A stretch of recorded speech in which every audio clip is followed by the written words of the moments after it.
हम सब जानते हैं कि रूस ने यूक्रेन पर आक्रमण किया, लेकिन क्यों किया, इसकी शुरुआत कहां से हुई, वो जो दो देश थे जो कभी एक हुआ करते थे, जो कभी मित्र हुआ करते थे, कैसे वो शत्रु बन गए, क्या ऐसा काम हुआ जिसके कारण उन्हें एक दूसरे के खिलाफ। वेलकम बैक टू वाणिज्य गुरु। दोस्तों, आज मैं आपके साथ डिस्कस करने वाला हूं रूस और यूक्रेन के बीच जो विवाद चल रहा है, उस विवाद का असली जड़ क्या है, वो कौन सा कारण है जिसके कारण दो देश जो कभी एक साथ मिलकर युद्ध किए थे, जो एक ही सोवियत संघ में सम्मिलित थे, वो आज एक दूसरे के विरुद्ध युद्ध कर रहे हैं। वो कौन सा ऐसा कारण है जिसने दो मित्र देशों को शत्रु देश के रूप में बदल दिया और आज दोनों एक दूसरे के खिलाफ युद्ध के लिए मजबूर हो गए। अगर हम इतिहास की बात करें तो रूस और यूक्रेन जब यूएसएसआर का विघटन हुआ, सोवियत संघ से 15 देश जब अलग हुए, तो प्रारंभिक समय में शुरुआत में यूक्रेन और रूस दोनों के ही जो संबंध थे वो काफी मधुर थे। और इसका कारण था कि यूक्रेन की जो सरकार थी, यूक्रेन का जो शासन था, वो काफी हद तक रूस की शासन प्रणाली से मेल खाता था और यूक्रेन की विदेश नीति पर भी रूस का काफी अहम योगदान था और वो काफी उस पर प्रभाव रखता था। लेकिन जैसा कि आप जानते हैं, दूसरे विश्व युद्ध के बाद जब युद्ध तो समाप्त हो गया, लेकिन जिस युद्ध में अमेरिका और रूस ने एक साथ मिलकर जर्मनी, इटली और जापान का सामना किया था, युद्ध के समाप्ति के बाद साम्राज्यवाद और अपने वर्चस्व को कायम करने के लिए जहां अमेरिका जो है वो पूंजीवादी नीति को बढ़ावा देना चाहती थी, वहीं रूस ने पूर्वी यूरोप से अपनी सेना वापस लेने से इनकार कर दिया और वो वहां पर साम्यवादी शासन स्थापित करना चाहती। और इनके इसी टकराव के कारण कोल्ड वार का जन्म हुआ, शीत युद्ध जिसे हम कहते हैं। जैसे कि नाम से ही आपको समझ में आ रहा है, ये कोल्ड था मतलब ठंडा था। यहां पर दो देश एक दूसरे के सामने प्रत्यक्ष रूप से लड़ाई नहीं करते। शीत युद्ध में युद्ध मैदान पर हथियारों से नहीं लड़ा जाता, वो कागजों में और मौखिक तौर पर भाषणों के रूप में एक दूसरे के खिलाफ आरोप प्रत्यारोप से लड़ा जाता है। 1946 से लेकर 1991 तक यह शीत युद्ध चलता रहा और इसका समाप्ति जो है वो सोवियत संघ के विघटन से हुआ। 1991 में जब सोवियत संघ का विघटन हुआ और सोवियत संघ से 15 अलग देश स्वतंत्र हुए, जिनमें से एक देश यूक्रेन भी था। यूक्रेन के अलावा बेलारूस, तजाकिस्तान, उज्बेकिस्तान जैसे कुछ और देश रूस से अलग हुए, जिनमें से सबसे बड़ा देश रसिया था। प्रारंभ में यूक्रेन के साथ संबंध काफी दिनों तक अच्छे थे, लेकिन लगातार बढ़ती महंगाई के कारण, गिरती अर्थव्यवस्था के कारण और अल्पसंख्यक रूसी लोगों के यूक्रेनी जनता के ऊपर शासन को लेकर वहां गृह युद्ध छिड़ गया और जिसके कारण 2014 में वहां के रूसी समर्थक जो राष्ट्रपति थे विक्टर यानुकोविच, उन्हें शासन छोड़ना पड़ा और उनके स्थान पर अमेरिका और यूरोपीय समर्थक पेट्रो पोरोशेंको को नया राष्ट्रपति चुना गया। और यही से जो है दोनों के बीच में जो संबंध थे उसमें खटास आनी प्रारंभ हुई।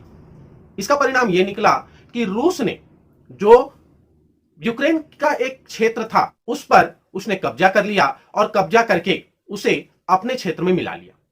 इसके पीछे कई रीजन थे, जिनमें से एक रीजन था उस क्षेत्र में प्रचुर मात्रा में उपलब्ध खनिज भंडार, जिस पर रूस कब्जा करना चाहता था। इससे जो उनके बीच का आपसी टकराव था वो और गहरा गया, जिसके कारण अब यूक्रेन जो था वो यूरोप के प्रभाव में आने लगा और उसने नाटो संगठन में शामिल होने की इच्छा जाहिर की, जिसके लिए उसने 2019 में अपने संविधान में संशोधन करते हुए नाटो में शामिल होने के लिए ऐलान कर दिया। नाटो क्या होता है? ये पूरे जड़ का जो मेन कारण है, जो मेन विलेन है, वो नाटो है। नाटो का अर्थ होता है उत्तर अटलांटिक संधि संगठन, नॉर्थ अटलांटिक ट्रीटी ऑर्गेनाइजेशन। ये दूसरे विश्व युद्ध के बाद यूरोपीय जो देश थे उनके द्वारा तैयार किया गया एक संगठन था। दूसरे विश्व युद्ध में पश्चिमी यूरोप के कुछ देशों को आर्थिक रूप से बहुत ज्यादा क्षति उठानी पड़ी थी।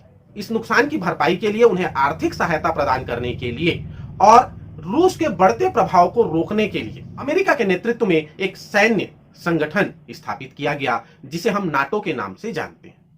नाटो के सदस्य देशों ने यह कसम उठा रखी है कि अगर किसी भी नाटो समर्थित देश पर कोई आक्रमण करता है तो यह आक्रमण नाटो पर आक्रमण माना जाएगा और उसके रक्षा में सारे देश कूद जाएंगे। अमेरिका भी उसे अपने ऊपर हुआ हमला मानकर उसकी रक्षा के लिए आगे आएगा।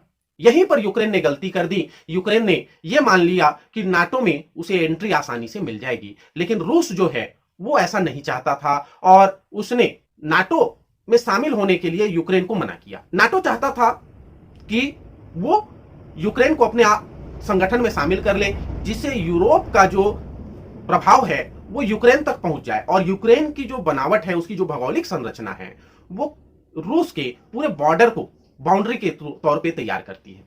और इसका सबसे ज्यादा नुकसान जिसको होता वो था रूस, क्योंकि अगर एक बार यूरोप जो है या जिसे हम नाटो जिसे हम कहें, नाटो अगर यूक्रेन तक पहुंच जाता तो फिर रूस का जो बाउंड्री था वो कमजोर पड़ जाता, उस पर खतरा मंडराने लगता। और साथ ही साथ अमेरिका का जो मेन मकसद था वो था यूक्रेन की खनिज, वहां के जो गैस भंडार है उस पर कब्जा करना, उसको अपने प्रभाव में लेना। और यही वो कारण था जिसके कारण अमेरिका ने यूक्रेन को उकसाया और उसे इस बात के लिए मना लिया कि वो रूस के खिलाफ चला जाए।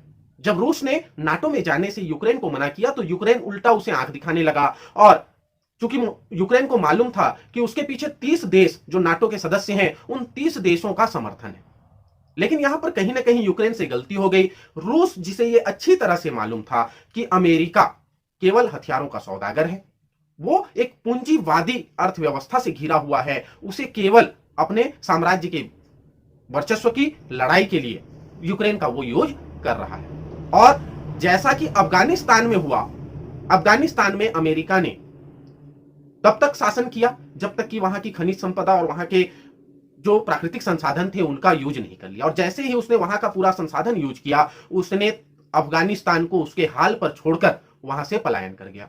तो रूस को यह मालूम था कि अमेरिका भले ही यूक्रेन को उकसा रहा है, लेकिन अमेरिका कभी भी यूक्रेन की बचाव में नहीं आएगा। और आखिर हुआ भी यही। जब रूस ने युद्ध का प्रारंभ कर दिया, आक्रमण शुरू कर दिया, तब अमेरिका का एक वक्तव्य आता है कि चूंकि यूक्रेन नाटो का सदस्य नहीं है, इसलिए हम सीधे रूप से इस लड़ाई में शामिल नहीं हो सकते। और उसने एक प्रतिबंध का झुनझुना फिर से यूक्रेन को पकड़ा दिया कि हम रूस पर कई प्रकार के आर्थिक प्रतिबंध लगाएंगे। चाहे जर्मनी हो, ब्रिटेन हो या अमेरिका हो, इन सब ने प्रतिबंध लगाने शुरू कर दिए। लेकिन रूस जो है उसको ऐसे प्रतिबंधों की आदत है, क्योंकि जब उसने 2014 में यूक्रेन के एक क्षेत्र क्रीमिया पर कब्जा किया था तो उस समय भी ऐसे ही प्रतिबंध उस पर लगाए गए थे जो बाद में हटा लिए गए। रूस अपने आप में एक विश्व शक्ति है, उसे इन सब चीजों से फर्क नहीं पड़ता। अभी हाल ही में रूस ने यूक्रेन के एक क्षेत्र जिसको डोबॉन्स रीजन के नाम से जाना जाता है, जहां पर दो अलग अलग क्षेत्र थे, एक था डोनेस्क और दूसरा था लुहांस, जो 2014 के आसपास से ही आंतरिक युद्ध से प्रभावित था। मतलब वहां के जो रहने वाले लोग थे वो यूक्रेन की सेना, यूक्रेन के शासन को पसंद नहीं करते थे और वो चाहते थे कि वो रूस के साथ सम्मिलित हो जाए, क्योंकि कहीं ना कहीं रूस से ही अलग होकर यूक्रेन का निर्माण हुआ था, सोवियत संघ से अलग होकर यूक्रेन बना था। और आज भी कुछ ऐसे क्षेत्र हैं जहां पर रूसी लोगों की बहुतायत है और ये दोनों क्षेत्र भी उसी क्षेत्र में आते हैं। 2014 में भी यहां युद्ध हुआ, गृह युद्ध छिड़ा और उस गृह युद्ध को समाप्त करने के लिए मिस्क समझौता किया गया। लेकिन 2014 में जब मिस्क समझौता हुआ तो उस समझौते पर भी कोई हल नहीं निकला और 2015 में इसका सेकेंड पार्ट, मिस्क समझौते का द्वितीय हिस्सा फिर से किया गया, जो यूक्रेन, रूस और यूरोपीय संस्था OSCE के मध्य हुआ। और यही वो कारण है, मेन विवाद का जो कारण है वो ये समझौता भी है, क्योंकि इस समझौते में ये स्पष्ट नहीं है कि वहां पर बाहरी सैन्य शक्ति का क्या तात्पर्य है। उस समझौते में यह तय हुआ कि डोंबास रीजन है वहां से बाहरी सैन्य शक्ति को हटा दिया जाए, लेकिन उसमें कहीं पर भी रूस के नाम का जिक्र नहीं है। अब जब रूस के नाम का जिक्र नहीं है तो रूस ये मानता है कि बाहरी शक्ति का अर्थ वहां पर यूक्रेन से है और इसीलिए अभी हाल ही में रूस ने उन दोनों क्षेत्रों को स्वतंत्र राज्य का मान्यता दे दिया और मान्यता देकर यूक्रेन को तोड़ दिया। तो अगर हम देखें कि कहीं ना कहीं जो मेन विवाद का जड़ है वो यूक्रेन का नाटो में एंट्री करना है। यूक्रेन जो चाहता है कि वो नाटो का सदस्य बन जाए, यही रूस को नागवार गुजरा और इस विवाद में जो घी डालने का काम किया, आग में घी डालने का जो काम किया, वो अमेरिका और यूरोपीय जो अन्य देश हैं उन्होंने किया कि उन्होंने लगातार यूक्रेन को उकसाया कि हम तुम्हारे साथ हैं, हम तुम्हारे साथ हैं। इसीलिए यूक्रेन जो कि कहीं भी सैन्य बल में रूस के आसपास भी नहीं ठहरता, रूसी सेना जहां विश्व में दूसरे नंबर पर है, वहीं यूक्रेन की सेना 22वें नंबर पर आती है।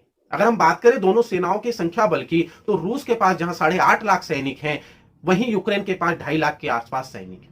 तो यूक्रेन में कहीं भी यह हिम्मत नहीं थी कि वो रूस से सीधे पंगा ले सके, लेकिन इन यूरोपीय शक्तियों के उकसावे में आकर, नाटो के प्रभाव में आकर उसने ये कदम उठा दिया और रूस को आंख दिखाने लगा, जो रूस को नागवार गुजरा। क्योंकि अगर नाटो का एंट्री यूक्रेन में हो जाता तो कहीं न कहीं वो रूस के लिए भविष्य में एक बड़ा खतरा बन जाता, और अपने इसी खतरे को टालने के लिए रूस ने यूक्रेन पर हमला कर दिया और पूरे विश्व को युद्ध के आग में झोंक दिया। इसका परिणाम हमें आने वाले कई वर्षों तक देखने को मिलेगा, चाहे वो महंगाई के रूप में हो, अशांति के रूप में हो, या पूरे विश्व में जो भाईचारा, जो अमन की स्थिति थी, उसमें खलल डालने के।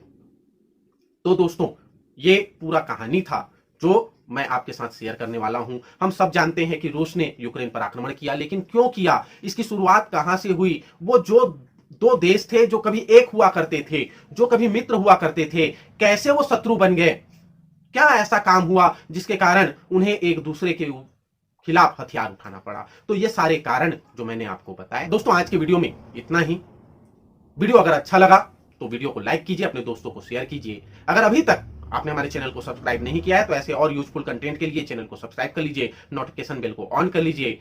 मिलते हैं अपने नेक्स्ट वीडियो में, तब तक के लिए जय हिंद, जय भारत।